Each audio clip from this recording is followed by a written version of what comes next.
All right, now let's actually do an example. I know that was a long video going over some definitions and things.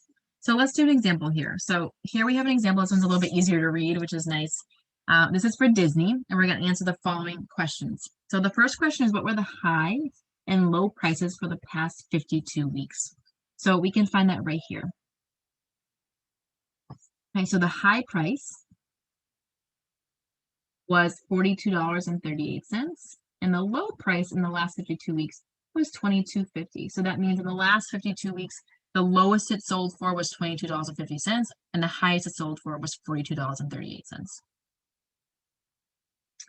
All right, I'm gonna use different colors. If you owned 3,000 shares of Disney stock last year, what dividend did you receive? Okay, so let me get my workout here for a second. So our dividend amount is given right here. And this amount is always per share. So you would earn 21 cents per share. Now we had 3,000 shares. Okay, so 3,000 times 21 cents is $630. So last year we would have earned $630 in dividends. So again, this is profit that the company is earning that gets distributed to its shareholders, so those who own stock. Again, not every company pays dividends, but this one does. So if we had 3,000 shares, you would have got an extra $630. All right. So for the next one, what is the annual return for the dividends alone, and how does this compare to a bank account offering a 3.5% interest rate? Well, the annual return for dividends alone is given by this column right here.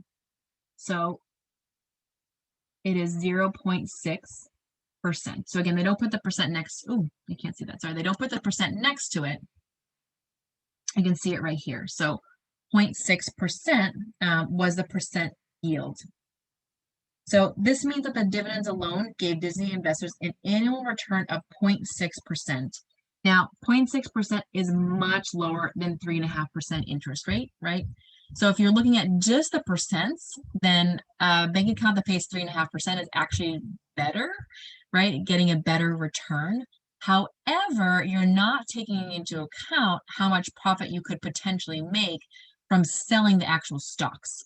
So this amount here is just the dividends. So it's just, so if you're looking at just the dividends, then you've done pretty poorly, right? Compared to investing in maybe a regular savings account or to another account that would have paid 3.5% interest. But if you can sell for more money, then you have the potential to make a lot more money if you're going to be selling your shares. So it's something to take into account, right? That looking at the value of the shares as well, even if the return in dividends is low. All right, how many shares of Disney were traded yesterday? So we're going to look over here at this volume column. And remember, this is in hundreds. So you're going to take that number there, that 115900, and basically you're multiplying it by 100. So we're going to tack on 2 more zeros. So we're going to see that actually there were 11,590,000 shares that were traded yesterday. All right, what were the high and low prices? Again, for yesterday, so that's given right here. So your high price for yesterday is $32.50, and your low price for yesterday is $31.25. Okay, so not much movement during the day, right? Just $1.25 change. All right, so G here, let's see if I have a different color. What does the value or symbol in the net change column mean? So this symbol right here, so normally there would be a number there. If there's no number, it means there was no net change. So if you see that ... then there was no net change. Net change. Oops, I wrote this in the wrong area, guys. I'm sorry. So let's see. This number, right, this is right here. This is for part E. So I'll come back to F. Sorry, I wrote that one in the wrong spot. So for G, that ... is going to mean that there was no net change here in the price of Disney stock from 2 days ago to yesterday. All right, where did I skip? I skipped F. All right, so F. What was the price at which Disney shares last traded when the stock closed yesterday? So here's your close column. So the last price that it traded at was $32.50, which ended up also being the high price for the day. And finally, let's compute their annual earnings per share. So we take yesterday's closing price, which was $32.50. We take the PE ratio of 43, and let's see, I already have this done. And we get about $0.76. So the annual earnings per share for Disney were about 76 cents.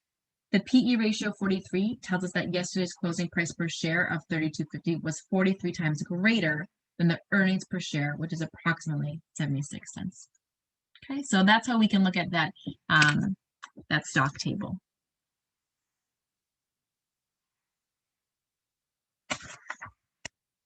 Okay. And finally, one last thing I want to talk about. Retirement savings, stashing cash, and making taxes less taxing. So as soon as you have a job and a paycheck, you really should start putting away for retirement. Opening a retirement savings account early in your career is a smart way to gain control of how you will spend a large part of your life. So a lot of us are living a lot longer now, and you may have to find a way to survive for 30 years without working, right? Ideally, right? So most of us don't want to be working when we're 80 or 90 years old.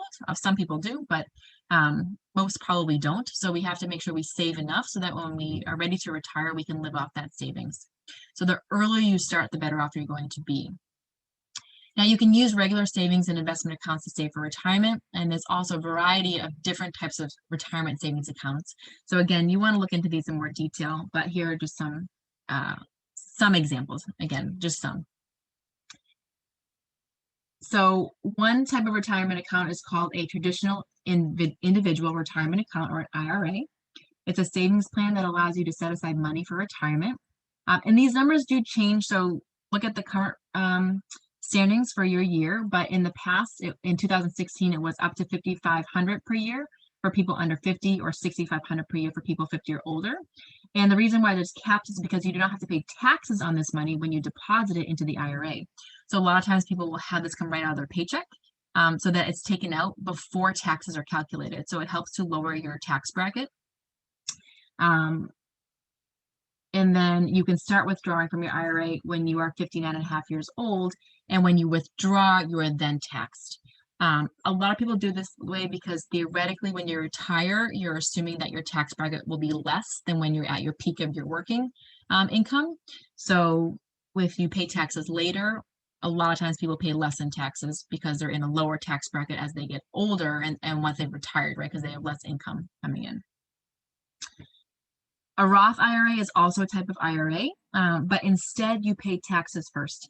So you pay taxes on the money you deposit into the IRA now, and then when you withdraw them, they are tax-free. So again, some people will do a Roth IRA and just kind of balance out because you don't know what your tax bracket's going to be when you retire. So some people may do both. And then again, but usually you have to wait till a certain age before you can take out from these funds. If you take out too early, you get hit with huge penalties and it's not worth it. So you really want to make sure if you're investing in these type of funds that you are ready to invest until you're 59.5 years old.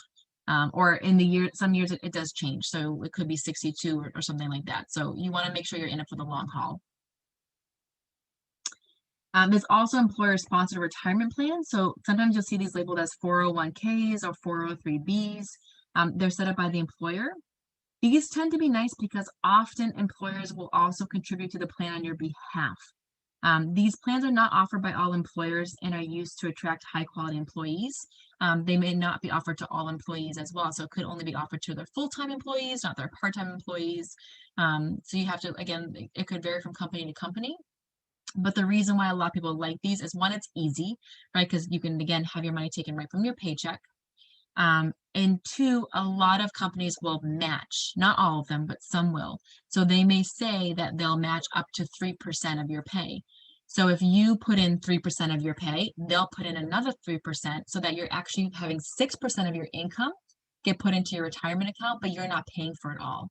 So if you have employer who does a match on their retirement, then you definitely want to look into that and you want to max it out. And there's different limits. Some employees or employers may say, oh, they'll only match up to 3%. Others may match up to 6%. It really depends on the employer. So if your company is offering a match on your retirement, then that is free money. So if you put in $1,000, they're going to put in $1,000. So you want to watch out for that stuff because that's usually good. You still have the risk of investment, right? So that doesn't go away, but it's just nice to have an employer who's willing to match because they're giving you free money into your retirement account. Sometimes you do have to be vested, so you may have to work for a company for a certain amount of years before you can keep that free money. So just, again, look into all of these ideas when you're starting a new job or if you're thinking about saving for retirement. All right, one last example. I know this is a heavy lecture. All right, so suppose that between the ages of 25 and 35, you contribute $4,000 per year to a 401k, and your employer matches this contribution dollar for dollar on your behalf. So this is a nice employer. They're going to match it 100% full. Whatever you put in, they put in. The interest rate is 8.5% compounded annually. And what is the value of the 401k at the end of 10 years? Okay, so I'm going to start with A down here. So the first thing here, we're going to use this formula here. We're doing compounding annually, so it does simplify the formula a little bit. So remember, we're using that first formula we talked about.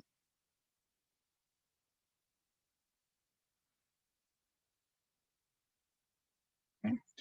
Now, think about what's going on here. We're contributing $4,000 and your employer is matching it. So you're not getting $4,000, you're getting $8,000 as your P here. And again, your R is at 8.5%, so we're going to use 0.085. We're doing this for 10 years. And because it's annually, we're using the simpler formula. So if you go back to the beginning of the lecture, we had that more simple formula for annual calculations. So we're looking at 8,000, 1 plus 0.085 for 10 years.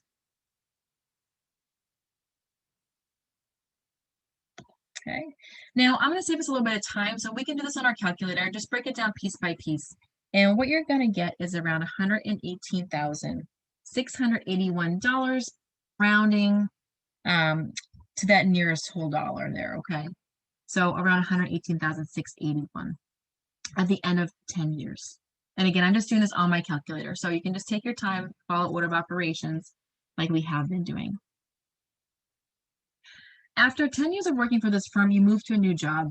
However, you keep your accumulated retirement fund in the 401k. How much money will you have when you reach age 65? Okay, so remember you left at 35, so now you have 30 years have gone by, right? You left the company at age 35, now you're going to keep it to 65. So when you leave a company, what you can do is you could take your retirement plan with you, meaning that you can take that money and just roll it over into a different account, a different IRA plan, a different retirement plan, just so you have it all together. Or what some people do is they'll just leave it. So if your employer doesn't have any restrictions on that, you can just leave your retirement account in that same fund, right? Your employer doesn't own your account. It's just in a fund that your employer helps their employees invest in. So they don't own the fund or anything like that. So you can still leave your money in that same account because it's managed by a financial advisor. So this person is just kind of, maybe they forgot about it. They're like, oh, we'll just leave it there. I'll just see what happens. And maybe they're kind of going about their day and they kind of forgot about it or something. So what's going to happen there? All right. So what we can do here now, because we're compounding once a year, and we're not making any future payments to the account. So that's the key here. We're not using the same formula because we're not going to keep paying into the account. We're just doing a one-time lump sum. That $118,681 is just staying in that account and we're not paying any more into it. So it's not the same formula, it's just a regular compounding formula now because we're not going to keep adding money to the account. So we're going to use a regular compounding formula where n equals 1 here. Okay, so again, in both of these cases, your n equals 1, which is why you have a simpler formula. So compounding formula, again, because we're not going to keep putting money in, we're just going to leave it alone. We're not doing those regular investments anymore. So you have that more simple formula. So our P here is now going to be the 118,000. All right, has our rate changed? All right, our rate hasn't changed, so it's still that 0.085. And we're going to do this for 30 more years. So you can kind of pretend like maybe you forgot about the money, you left it there, or you know, when you went to your new employer, you have a new retirement account, so you're investing in that one, you kind of forgot that you have all this money hanging out here. So you just leave it alone. And what happens is at the end of 30 more years, you have $1,371,745 approximately. Again, assuming the same 8.5% return, right? So you've had this money in the account for 40 years now, so it's quite a long time for it to grow. And 8.5% is pretty high, right? So it's a good return here. So you're left with over $1 million when you're 65. So what's the difference between the amount of money you will have accumulated in the 401k at age 65 and the amount you actually contributed to the plan? So that's a different question here. So again, think about this. How much did you contribute to the plan? So your investment or your total deposits, well, let's see, you put $4,000 in per year times the 10 years you were there, right? 25 to 35 is 10 years. So you only invested $40,000. Now your company also invested $40,000 in you, but for you personally, you only paid $40,000. So the difference between the amount of money that you accumulated and the amount that you actually contributed yourself is quite a lot. So your interest here is, hang on, where's my value? $1,331,705. So after 40 years, you only paid $40,000 and you have $1,331,745 free dollars hanging out in your account. So this is why we invest early and for long periods of time. Now, again, these are all good investments. So I am not saying that every single person who does this exact thing is going to get $1 million at the end of 40 years, right? It all varies depends on the market, the interest that's being accumulated, how much you're investing, how long you're investing for, and when you're taking your money out. So it has happened before. You know, we kind of had a downturn in the market maybe about like 5-10 years ago, where a lot of people who were ready to retire lost a huge amount in the market when the economy basically kind of crashed. So they may have lost hundreds of thousands of dollars, and that takes years to reaccumulate. So this is what we all shoot for. This is all of our goals, but you have to remember too that there is risk here, and it doesn't mean that everybody is going to get the $1 million at the end, right? We all hope to get the $1 million, but this is why that you invest long term. The other thing we do is that as you get older, you want to take money away from those high risk accounts and put them into safer accounts. So if you're getting close to retirement, maybe you're going to retire in 5 years, you want to start transferring your money with your financial advisor, right? So you're talking with your financial advisor and stop investing in the stocks. Don't invest so much in all those very high volatile stocks that are going up and down and up and down. Put your money in safer accounts or the bonds or the low risk stocks and things like that, so that if the market does crash, you're not going to lose as much money, right? So that's the other thing we do. When we're young, we tend to invest more in riskier funds because we have time, right? If you're only 30, you have 30-40 years before you're going to retire. So if you want to invest in those riskier funds now, you have time to make your money back if you lose. If you're 60 and you're hoping to retire in 5 years, then you want to take your money out of those risky accounts, ideally, assuming that you have been building up your wealth, and put them in more of the safe accounts so that you're not going to lose money right before you retire. So there is a lot that goes into it, and a lot that you can talk about with your financial advisor as well. The other thing here is, you know, leaving your money in an account like this, you can or you cannot do it. So again, you would want to talk to your financial advisor about what's the best thing to do with my money. Should I leave it here for a little while, or should I take it and move it to a different fund, right? And I've had these conversations with my own financial advisor too, where I've had some older retirement funds, and I'm like, well, should I convert it over now? Should I bring it over to my new retirement account with my new job? And sometimes they say yes, and sometimes they're saying, no, why don't you leave it where it is? It's doing well. see how your new job goes first. Make sure you feel like you're going to stay for a while, and then we'll talk in a couple of years about bringing it over, right? So these are questions that you want to talk to a professional about when you're investing and when you're moving accounts and things like that. So I hope you learned a lot. I know it's a lot of information to go through, and it can get really complicated in the real world, but hopefully you have an idea of at least how these accounts work a little bit more now, and how, if you're willing to invest for a long period of time, that you can really have a more secure future for yourself.